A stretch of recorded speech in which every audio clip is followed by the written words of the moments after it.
en Mateo capítulo 8, versículo 23 al 27. Dice, cuando entró Jesús en la barca, sus discípulos lo siguieron, y de pronto se desató una gran tormenta en el mar de Galilea, de modo que las olas cubrían la barca, pero Jesús estaba dormido. Llegándose a él, lo despertaron diciendo, Señor, sálvanos, que perecemos. Y él les contestó, ¿por qué tienen miedo, hombres de poca fe? Entonces Jesús se levantó, reprendió a los vientos y al mar, y sobrevino una gran calma. Versículo 27. Los hombres se maravillaron y decían, ¿quién es este que aún los vientos y el mar lo obedecen?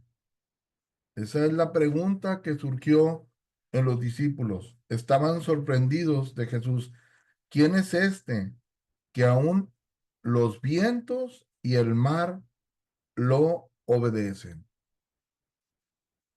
En, en el Evangelio de Marcos, esta misma historia, en Marcos capítulo 4, 39 al 41 dice, y levantándose reprendió al viento y dijo al mar, calla, enmudece. Y cesó el viento y se hizo grande bonanza. Y les dijo, ¿por qué estáis así amedrentados? ¿Cómo no tenéis fe?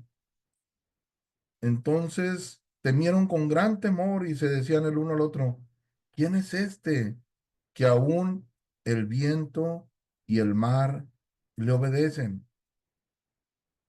En la misma historia, pero narrada en el Evangelio de Lucas, dice en 8, Lucas 8, 24, 25, y vinieron a él y le despertaron diciendo, Maestro, Maestro, que perecemos. Despertando él, reprendió al viento y a las olas, y cesaron, y se hizo bonanza. Y les dijo, ¿dónde está vuestra fe? Y atemorizados se maravillaban y se decían unos a otros, ¿quién es este que aún a los vientos y a las aguas manda y le obedecen? Los discípulos están sorprendidos de la autoridad de Jesús, como Él da una orden y se le obedece. Pero no solamente el viento, el agua, el mar, la tempestad le obedecían. Vamos a ver otros ejemplos. En Jonás capítulo 1, versículo 17 y capítulo 2, versículo 10. Dice, pero Jehová tenía preparado un gran pez que tragase a Jonás y estuvo Jonás en el vientre del pez 3 días y 3 noches. Y en el capítulo 2 versículo 10 dice, y mandó Jehová al pez y vomitó a Jonás en tierra. Aquí vemos que este gran pez le obedeció a Dios. Dios le dio esta orden a ese pez, vas a tragar a Jonás, estate aquí listo, está preparado, Jonás va a estar estoy tratando con su vida, él no quiere hacer mi voluntad, los hombres lo van a lanzar al mar, pero no quiero que muera. Así que tú, pez, vas a estar aquí listo, cuando lo veas, lo vas a tragar. Y después te voy a dar instrucciones y lo vas a vomitar en tierra. Y mandó Jehová al pez y vomitó a Jonás en tierra. ¿Qué vemos aquí? Una obediencia de este gran pez a lo que Dios le mandó. Otro ejemplo de obediencia, Primera de Reyes 17, 1 al 6. Entonces Elías Tisbita, que era de los moradores de Galad, dijo a Acab, vive Jehová, Dios de Israel, en cuya presencia estoy, que no habrá lluvia ni rocío en estos años, sino por mi palabra. Que le está diciendo el profeta Elías, mira, no va a llover, no va a llover en estos años. Y cuando llueva va a ser cuando yo dé la palabra. ¿Por qué? Porque él sabía que hablaba de parte de Dios. Y en el versículo 2 dice, y vino a él palabra de Jehová diciendo, apártate de aquí y vuélvete al oriente y escóndete en el arroyo de Kerit, que está frente al Jordán. Beberás del arroyo, y yo he mandado a los cuervos que te den allí de comer. Y él fue e hizo conforme a la palabra de Jehová, pues fue y vivió junto al arroyo de Kerit, que está frente al Jordán. Y los cuervos le traían pan y carne por la mañana, y pan y carne por la tarde, y bebía del arroyo. Que le dice en el versículo 4, yo he mandado, yo le he dado órdenes, yo le he dado instrucciones, les he dado mandamiento a los cuervos para que te lleven a ti de comer, es lo que le está diciendo Elías. Y Elías creyó. Versículo 5, y él fue e hizo conforme a la palabra de Jehová. Jehová en el 3 le había dicho, apártate de aquí, vuélvete al oriente y escóndete en el arroyo de Kerit, que está frente al Jordán. En el 5 y él fue e hizo conforme a la palabra de Jehová, pues se fue y vivió junto al arroyo de Kerit, que está frente al Jordán. Como le pidió Dios, así lo hizo. Y Dios le dio la promesa que le iba a mandar cuervos para darle de comer, y le creyó, porque Elías estaba convencido de que Dios es un Dios soberano, es un Dios de autoridad, es un Dios que tiene poder.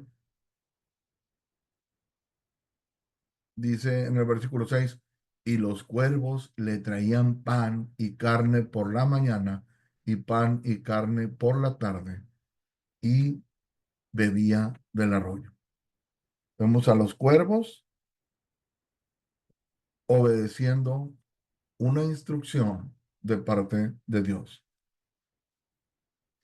Otro ejemplo, hay muchísimos, pero quiero solamente utilizar algunos cuantos. Génesis 6, versículo 20. Cuan- Cuando Noé preparó el arca, Dios le dio esta instrucción en Génesis 6:20. De las aves según su especie y de las bestias según su especie, de todo reptil de la tierra según su especie, dos de cada especie entrarán contigo para que tengan vida. Y el cumplimiento lo vemos en Génesis capítulo 7, versículo 9.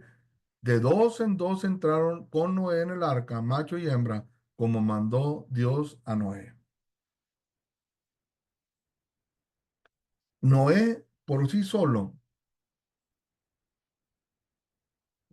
no hubiera podido cumplir con esto, sino que todos esos animales escucharon la voz de Dios y obedecieron y subieron al arca.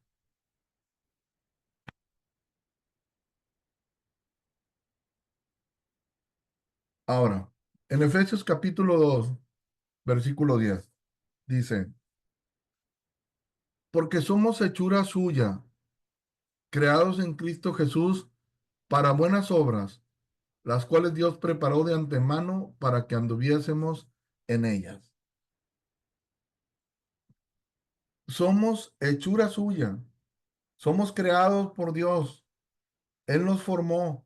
No estamos de una manera accidental en este mundo. Somos creados por Él. Y dice, creados en Cristo Jesús para buenas obras. Para eso nos creó, para que hagamos buenas obras, las cuales Dios preparó de antemano para que anduviésemos en ellas. Pero necesito explicar un poquito más acerca de este versículo de Efesios. Y vamos a ver los versículos anteriores, el 8 y el 9, para que se pueda entender todo esto con claridad. Aquí empezamos a ver cuál es nuestro propósito. Pero en el versículo 8 dice, porque por gracia sois salvos por medio de la fe, y esto no de vosotros, pues es un don de Dios, no por obras, para que nadie se gloríe. ¿Qué quiere decir esto? Por gracia sois salvos por medio de la fe. Esa fe que les dijo a sus discípulos, ¿cómo no tenéis fe? ¿Dónde está su fe? Hombres de poca fe. Una fe en Cristo, una fe en el sacrificio de Jesús, una fe en la obra redentora, una fe en creer a lo que Él nos pide, en una fe que obra, que obedece, es lo que nos puede traer la salvación, es lo que nos puede librar de la condenación eterna, es lo que nos puede librar del pecado, del infierno.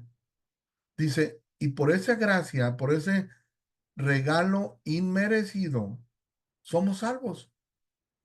Dice, y esto no de vosotros, pues es un don de Dios, es un regalo de Dios, no tiene nada que ver con lo que yo pueda hacer. Dice, no por obras, para que nadie se gloríe. Yo no puedo empezar ahorita a darle de comer a los pobres, a ayudar a las viudas, a ayudar a los huérfanos, a dar de mi dinero, a dar de mi tiempo, predicar la palabra, para ver si así me gano el cielo. No es por obras. Porque de otra manera alguien pudiera decir, yo realmente no necesito a Cristo. No era necesario que Cristo viniera a dar su vida en la cruz, porque mira, yo honestamente si Él no hubiera venido, yo como quiera me pongo a hacer cosas buenas y me gano el cielo. Mucha gente cree eso y no es así. Aquí dice bien claramente, no es por obra, para que nadie se gloríe, para que alguien pueda decir, fuera de Cristo alcancé salvación. Cuando esto está muy claro, cuando entendemos que somos salvos por medio de Él, entonces no es nada más que ya nos perdonó y ahora qué, ya nos libró de la condenación eterna y ahora qué hago. En el versículo 10 ya lo entendemos porque somos hechura suya, creados en Cristo Jesús para buenas obras. Es que una vez convertido, una vez que tu vida la entregas al Señor, una vez que decides obedecerlo a Él, una vez que te arrepientes, una vez que tienes fe en Jesús, una vez que dejas las mentiras, que dejas el alcohol, que dejas este, la indiferencia hacia Dios, la falta de amor hacia Dios, la falta de amor hacia el prójimo, hacia tu familia, hacia tu esposo, tu esposa, tus hijos, una vez que, que te das cuenta que, que tu vida no está bien, le pides a Dios perdón, te arrepientes y entonces eres una nueva criatura, ahora creado en Cristo Jesús para buenas obras. Y esas obras, dice, las cuales Dios preparó de antemano para que anduviésemos en ellas. Él ya las tiene preparadas. Él ya tiene, es como, imagínate que un padre de familia tiene preparado un viaje, un día de campo. Los hijos no saben, pero él ya lo tiene listo, ya lo tiene preparado para poder compartirlo. Y así Jesús ya tiene esas buenas obras preparadas con anticipación para que podamos andar en ellas. Ejemplo de esas buenas obras que, aclaro, no son para alcanzar el perdón, no son para quedar bien con Dios y que diga él, bueno, pues mira, este, lo voy a, le voy a dar oportunidad que entre al cielo. No, ninguna obra, ninguna, absolutamente ninguna nos puede salvar. Pero una persona que le pide perdón a Dios, que se arrepiente, va a tener estas buenas obras como un fruto, porque va a empezar a caminar en ellas. Algunos ejemplos, y todos están respaldados con textos bíblicos, no los apunté aquí, pero créanme que así es. Amar a Dios es una muy buena obra. Amar al prójimo es una muy buena obra preparada de antemano. Hacer misericordia, tener compasión de la gente, contribuir en hacer justicia, en humildad, predicar el evangelio, hablarle a otra persona de Dios. En ocasiones que he platicado con Simón, nos da mucho gusto, nos gozamos en saber cómo fue que pudimos empezarle a compartir a Javier, predicar el evangelio y todos sabemos que cuando él falleció, pues nosotros nos dio mucha tristeza, lo extrañamos, pero con un gozo tremendo de haberle podido compartir el Evangelio. ¿Por qué? Porque el apóstol Pablo dice que el Evangelio es poder de Dios para salvación del alma. Entonces, predicar el Evangelio es una buena obra. Ayudar a la gente realmente necesitada son buenas obras. Utilizar dones o talentos, habilidades que Dios nos ha dado para su servicio y el de los demás, son buenas obras. Cuidar de nuestra familia, dice la escritura, que el que no provee para los suyos es peor que un incrédulo. Dios está interesado que proveamos para nuestra familia los recursos económicos, y todo lo necesario que necesita la protección, el cariño, el amor. Cuidar a nuestra familia son obras buenas. Trabajar con integridad son obras buenas. Todo eso está preparado, está afinado para que andemos en ese camino.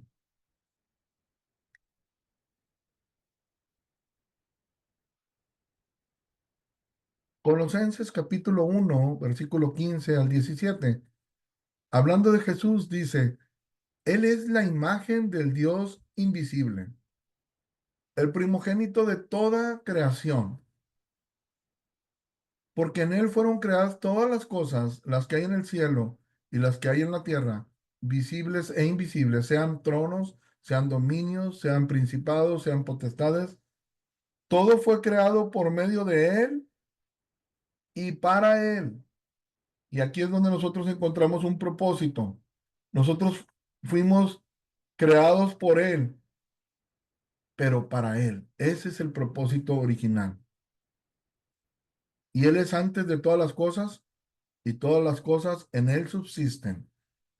Nosotros, si hoy estamos aquí con vida, es porque Él permite que estemos con vida. Y si permite que estemos con vida, es para que vivamos para Él. Es para que vivamos para ese propósito que Él tiene para nuestras vidas. No es una forma accidental. No hay razón que yo pueda decir, yo hoy estoy vivo por esto, por esto, por esto otro. Porque cuánta gente de mi edad no ha fallecido. Cuánta gente menor que yo no ha fallecido. Y si tú hoy tuvieras la oportunidad de pararte frente al espejo, te puedes hacer esta pregunta, ¿quién soy yo? ¿Y por qué estoy vivo? ¿Para estar amedrentados? ¿Para estar afligidos? ¿Para estar llenos de temores, llenos de angustia? ¿Para eso? Yo estoy convencido que no. Estás con vida para reconocer primeramente que Dios te creó, que como dice aquí el versículo anterior que vimos en Efesios 2:10, porque somos hechura suya, hechura de Él, o sea, Él nos hizo, Él nos creó. Y ahí dice claramente para buenas obras. Entonces, Colosenses dice, todo fue creado por medio de Él y en eso todo nos incluye a nosotros. Te incluye a ti y me incluye a mí.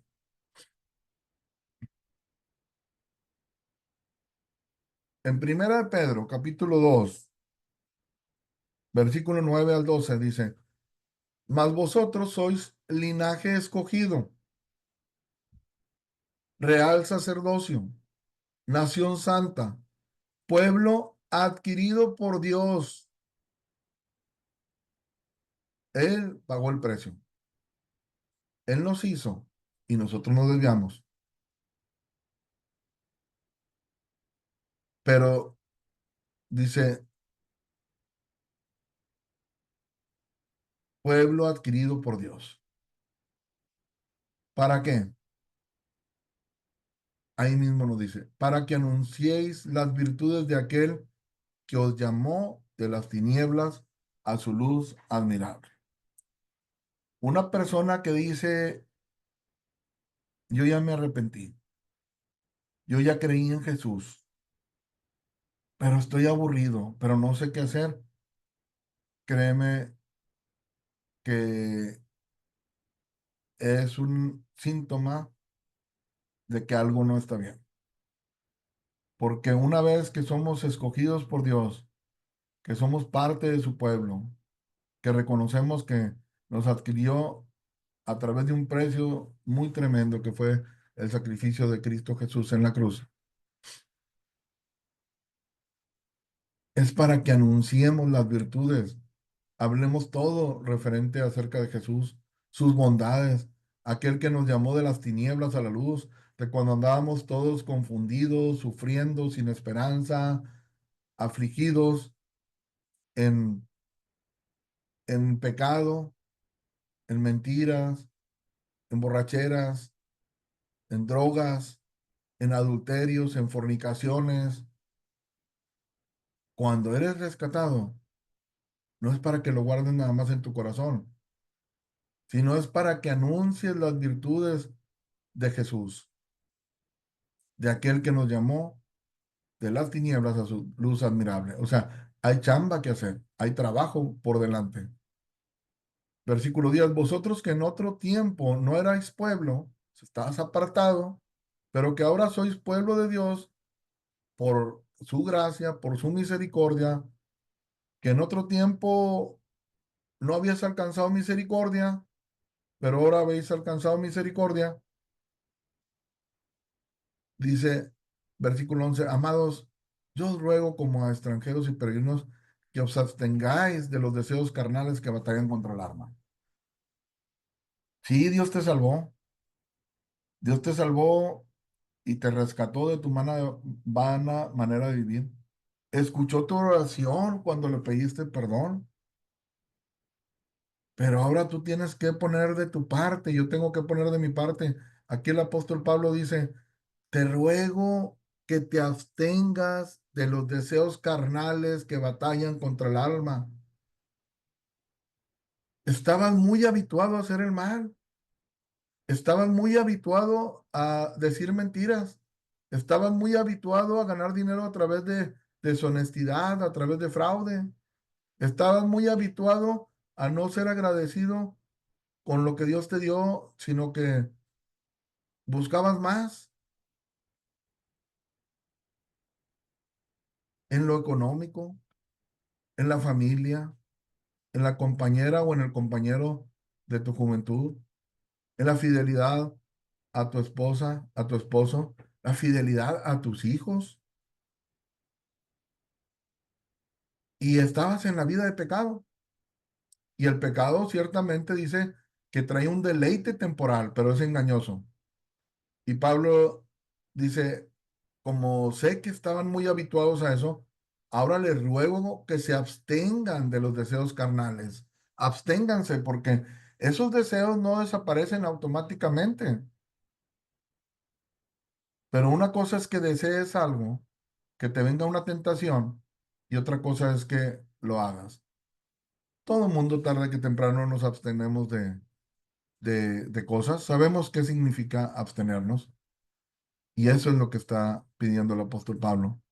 Manteniendo buena vuestra manera de vivir entre los gentiles, o sea, la gente que aún no conoce a Dios, para que en lo que murmuran de vosotros como de malhechores, glorifiquen a Dios en el día de la visitación al considerar vuestras buenas obras. Vamos a tratar de poner un ejemplo. Dice, mira, estabas viviendo una vida muy desordenada. Estabas siendo un muy mal ejemplo. Una persona inmoral, una persona con vicios, pero fuiste comprado por Dios, fuiste adquirido por Dios. Él te perdonó para que anuncies sus virtudes, para que hables de Él. Va a haber gente que no lo va a creer. Va a haber gente que va a decir, a ver, ¿cómo que este hombre, pues si yo lo conozco, cómo vivió, yo lo conozco, cómo fue con su esposa, con sus hijos, cómo yo me iba junto con él a hacer nuestras travesuras, nuestros pecados, a que no me vengan con el cuento de que ya es una nueva persona. Dice, pero mantén bien tu manera de vivir. En lo que murmuran de vosotros como malhechores, no van a creer que hubo un cambio. Pero dice, para que luego puedan glorificar a Dios en el día de la visitación. Va a llegar un momento que van a tener alguna situación, algún problema, alguna enfermedad, alguna crisis, algo que les angustie y que probablemente te van a decir, oye, puedes pedirle a Dios puedes orar a Dios para que me ayude. O quizás tú mismo vas a ser el instrumento, el ejemplo para que otros conozcan a Dios. Dice, para que glorifiquen a Dios en el día de la visitación. ¿De qué forma? Al considerar vuestras buenas obras. Ya una vez que lo ponen en la balanza y que dicen, oye, es que si el cambio en esta persona sí es verdadera. Yo lo conocía antes, de 10 palabras, 5 eran palabras antisonantes. Ahora no te dice ni una mala palabra. Era muy egoísta. Ahora es gentil, ahora comparte con los demás. Era infiel en su matrimonio. Ahora es una persona dedicada a su familia. Gastaba el dinero en cosas que nada más de una manera egoísta. Ahora lo invierte en sus hijos y se preocupa por los demás. O sea, hay un cambio y dicen, ¿sabes qué? Yo creo que verdaderamente Dios sí existe. Yo creo que Dios sí tiene poder para salvar. Y si viene un momento, tienen la oportunidad de ser visitados por Dios y miran tus buenas obras, esas buenas obras que vienen como un resultado de cambio, y entonces puedes contribuir para que otras personas conozcan a Dios así como tú lo conociste.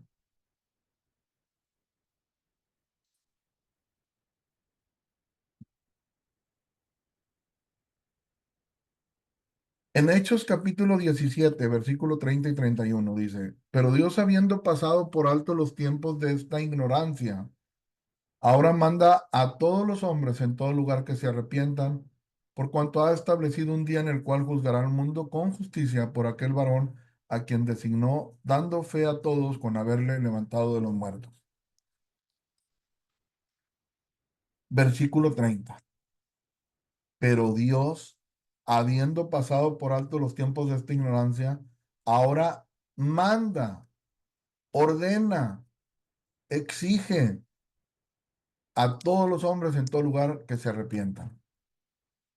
Y recuerdas que al principio hablamos de que el viento y el mar le obedecían, que le decía al viento, calla, enmudece, y hubo gran quietud, una obediencia inmediata que mandó a ese animal, a ese gran pez, que estuviera listo para tragar a Jonás y luego le dio una instrucción dónde lo fuera a vomitar, que le dio ordenanzas a los cuervos para que fueran a alimentar al profeta Elías y ellos fueron puntuales, que mandó que fueran de par en par los animalitos a subir en el arca para preservar la especie y se cumplió.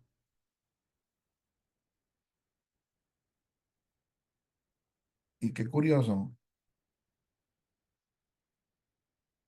que los animales, que el viento, que el agua le obedecen, pero el hombre no le obedece. ¿Por qué? Porque toda la creación, con excepción del ser humano, están sujetos a él y es un sí o sí. Él da la palabra y se hacen las cosas. Él da la orden y se cumple. Pero en particular a nosotros nos creó con un libre albedrío para que lo hagamos de corazón, para que lo hagamos de decisión propia.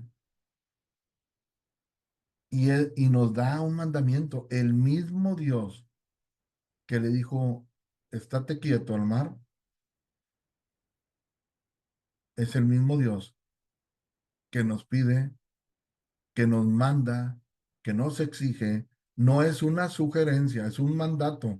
Tenemos que entender la diferencia entre yo te sugiero a yo te mando. Es un mandato.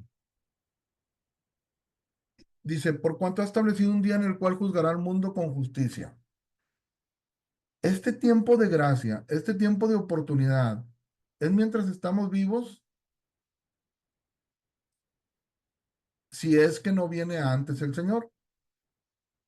Porque ¿cuándo se acaba la oportunidad? Se acaba en el momento que mueres, como lo hemos hablado en repetidas ocasiones, está establecido para los hombres que mueran una sola vez y después de esto el juicio. Pero también hay la promesa está escrito que el Señor vendrá y pudiera ser el caso que a nosotros nos toque eh, ver que Él venga, porque hay muchas señales que lo indican. Ese día ya no va a haber oportunidad para el arrepentimiento. No sé si alguna vez, quiero pensar que sí, te ha tocado ver algo que está en promoción y tú sabes que hay una promoción y dices, bueno, más tarde voy, mañana voy y de repente vas y te dicen, ya no está la promoción, se acabó, ya no hay. Y este tiempo de gracia, este tiempo de promoción del perdón, del, de promoción de la reconciliación, de arreglar cuentas, de estar a bien con Dios, de encontrar un propósito verdadero para tu vida que sea satisfactorio realmente, porque los propósitos sin Dios funcionan por un determinado tiempo, pero son como los juguetitos en los niños, lo agarran, se emocionan y se aburren. ¿Cuándo has visto un niño que le regales un juguete y que le dure toda la vida y ya de grande esté con ese juguetito? No, pero la salvación, el regalo de Dios, el perdón de Dios, llega a tu vida y te hace andar activo, te hace andar con un propósito, te dan ganas de predicar, te dan ganas de ayudar a otros, te dan ganas de conocer a Dios, de buscarlo día a día. Es muy diferente. Entonces está establecido ese día. Por una parte es un mandamiento que, que nos arrepintamos y por otro lado nos está aclarando que eso se va a acabar. Ezequiel, capítulo 18 versículo 30 y 32. Por tanto, yo os juzgaré a cada uno según sus caminos, o casa de Israel, dice Jehová el Señor. Y te damos otra vez la orden. Convertíos y apartaos de todas vuestras transgresiones. Conviértete a Dios. Apártate, dice, de todas vuestras transgresiones. No dice vete apartando poco a poco. No, dice apártate de todas vuestras transgresiones. Ahí es donde muchas veces habituado al pecado, a las cosas, a vivir sin Dios, pues no te puedes ni dar cuenta, o sea, hay una insensibilidad, hay un momento en que la persona ni siquiera entiende lo que está haciendo mal. Bueno, pero dice, detente, conviértete, haz un cambio radical en tu vida, apártate de todas tus transgresiones y así dice, y no será la iniquidad causa de ruina. O sea, todo lo que tú has hecho, hay una promoción donde Dios te puede perdonar, hay un tiempo, un periodo de su buena voluntad, y puede ser que ninguna de las cosas que tú has cometido te manden al infierno, que no sea causa de ruina.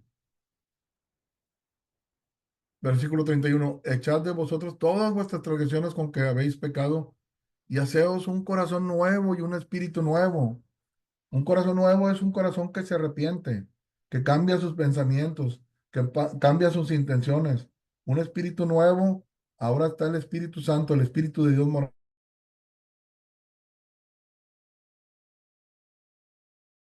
No quiero la muerte del que muere, dice Jehová. ¿Qué más queremos? ¿Qué oportunidad tan grande nos está Dios? Pero no podemos ignorar esta gran verdad que vamos a leer aquí en Hebreos capítulo 5 versículos 7 y 9. Dice, y Cristo en los días de su carne, ofreciendo ruegos y súplicas con gran clamor y lágrimas al que le podía librar de la muerte, fue oído a causa de su temor reverente. Y aunque era hijo, por lo que padeció, aprendió la obediencia. Y versículo 9, y habiendo sido perfeccionado, vino a ser autor de eterna salvación para todos los que le obedecen.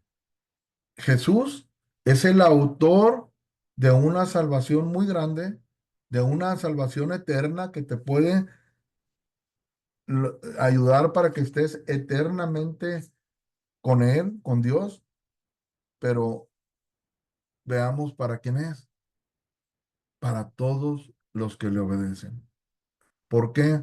Porque el obedecer es una decisión de cada quien.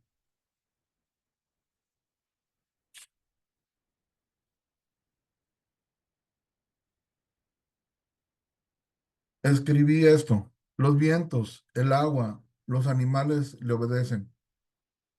¿Estarás tú dispuesto a obedecerlo? Él tiene cosas muy importantes preparadas para ti. La pregunta es, ¿quieres andar en esas obras o quieres continuar en tu forma y tu manera de vivir? Él tiene un propósito para tu vida. Él tiene, veíamos, buenas obras preparadas para que andemos en él. ¿Quieres vivir conforme a sus propósitos? ¿Quieres vivir conforme a esos planes que él tiene? ¿O ni siquiera te interesa saber cuáles son? Vimos en Hechos 17:30, Dios te manda que te arrepientas. La pregunta es, ¿lo vas a obedecer? ¿Has vivido conforme a su propósito? La realidad es que no se puede avanzar, no se puede andar en buenas obras si nos brincamos lo que Él nos pide primero. ¿Qué sucede si una persona hace buenas obras y no estamos invitando a la gente que haga cosas malas? No. Pues no pasa nada más que la conciencia te aplaude y te hace ver que es bueno hacer buenas obras, pero no te va a salvar.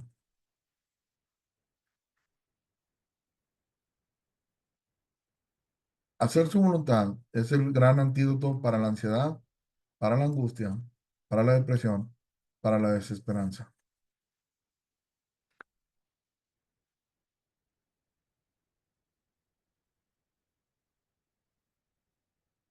Tenemos vida porque Él nos dio vida. Él es el autor de la vida y es el autor de la muerte.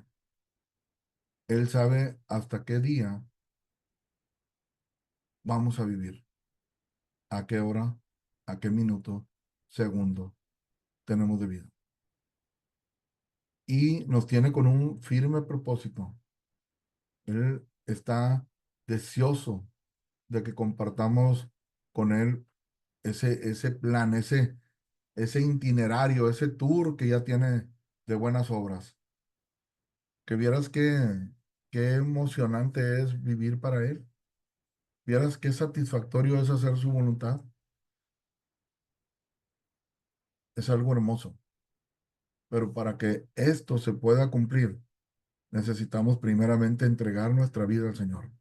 Necesitamos aprender del viento, aprender del agua, aprender de los animales, que Él daba la orden y le obedecía. Por eso se sorprendían los discípulos, decían, ¿quién es este que el mar le obedece, el viento le obedece, el gran pez le obedece, el cuervo le obedece? Pero nosotros le vamos a obedecer o vamos a seguir obstinados en nuestros caminos. Yo te aseguro que cuando entregamos nuestra vida al Señor, cada día, cada instante, hay un firme propósito, hay una actividad, hay algo que hacer para Él. Te invito a que te arrepientas, te invito a que busques realmente a Dios, que le entregues tu vida a Jesús, y te lo digo así, en serio, que hay unas buenas obras preparadas, pero no se puede echar mano de ellas sin antes entregar nuestra vida al Señor. Y si fuera el caso que ya lo hiciste en otro tiempo, que conoces poco, que no conoces mucho de la Biblia, simplemente de una vez por todas, ya no pierdas ni un segundo más de vida. Arrepiéntete, pídele perdón a Dios y dile, Señor, ¿cuáles son esas buenas obras que tú tienes preparadas para mí? Porque quiero andar en tus caminos, quiero hacer tu voluntad, quiero vivir para ti. Y créeme que vivir para Dios no solamente el domingo, lo puedes hacer en el trabajo, en todo el día. Si comes, si no comes, si trabajas, si descansas, con la familia, con compañeros de trabajo, con amigos, con conocidos y con extraños, tu vida puede ser muy satisfactoria, muy plena. La depresión, la angustia, la ansiedad vienen por ese vacío que se trata de llenar con otras cosas, cuando realmente es al lado de Jesús donde podemos tener una vida muy bonita, un deseo enorme de seguir viviendo, agradándolo a Él.